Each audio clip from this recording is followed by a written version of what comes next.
Hi, welcome to my channel. My name is Erica with Burrows Boutique. Thank you for taking the time to watch this video tutorial. Today we are going to learn how to single crochet.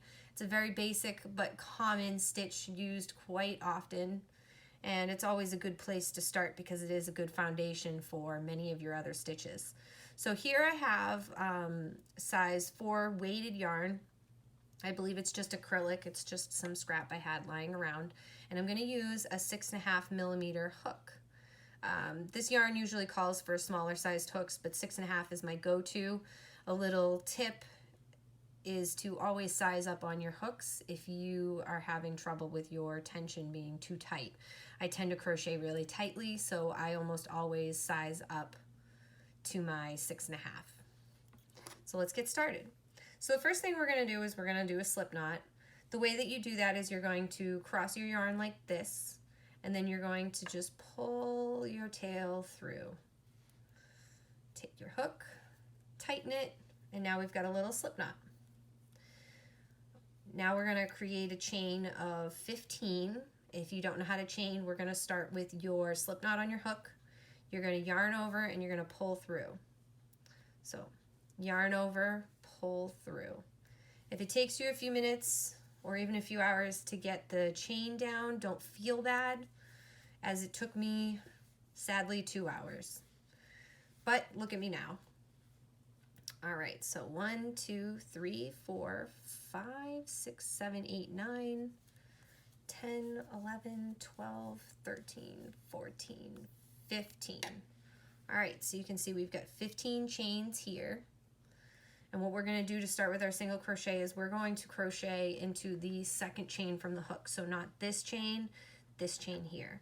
So what you're going to do is you're going to pull up a loop, putting your hook through that center area right there is pulling up a loop. You're going to then take your yarn over, and you're going to pull it through. Now you have 2 loops on your yarn, on your hook. Then you're going to yarn over, and you're going to pull through again. All right, and we have made our first single crochet. So you're going to go into the next chain, you're going to yarn over, you're going to pull through, you're left with 2, we're going to yarn over again, and you're going to pull through. So again, pulling up a loop, we're going to take our yarn, we're going to yarn over, pull through, you're left with 2 on your hook, you're going to yarn over, and you're going to pull through again. All right, let's finish up this row here.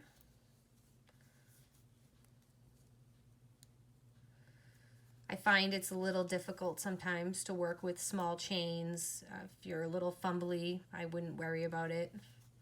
I've been doing this a few years and I am still struggling with the smaller stuff sometimes. I feel as long as it looks good when I'm done, it doesn't matter how I got there. And every mistake I make is a learning experience. I've frogged quite a few of my projects.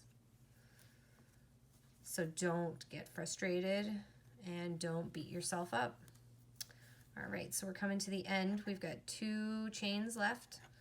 We're gonna yarn over, pull through, yarn over, pull through. We're gonna pull up this last loop. We're gonna yarn over, we're gonna pull through. You're left with 2 on the hook.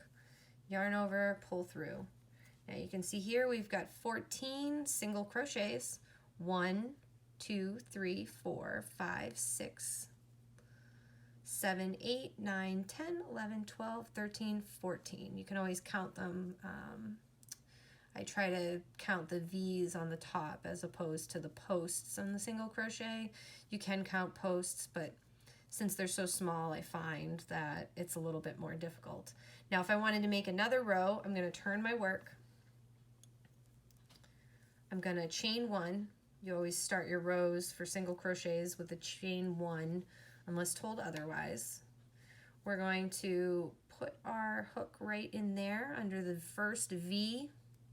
So when we started the last round, we crocheted into the second chain from the hook. When you start another row and you already have a foundation of single crochets, it's actually okay for you to go right into that first single crochet. So I put my hook through this V, I'm going to yarn over, I'm going to pull through. That gives me, you guessed it, 2 loops on my hook. We're going to yarn over and we're going to pull through again. So we're going to go into the second V, we're going to yarn over, pull through, and there we go. You could do that through the whole row. I'm just going to do a few so that you can see what it looks like. Now there's a lot of different variations that you can do with single crochets. We're not going to go over them in this video, but you have the ability to crochet into the front loop only, which is this loop right here. You have the ability to crochet into the back loop only, which is that one right there. You could front post stitch, back post stitch, which is actually going around the posts. I'm not great at that, especially with your single crochet. So as you can see here, we've got a nice little row of single crochets. So hopefully that helped you, taught you how to get started with a single crochet stitch. Please make sure that you check out my channel in the future for more tutorials on some of our basic stitches, and then we will actually be diving right into the crochet dictionary and learning a new stitch a week, hopefully. Thank you so much, and make sure you hit subscribe.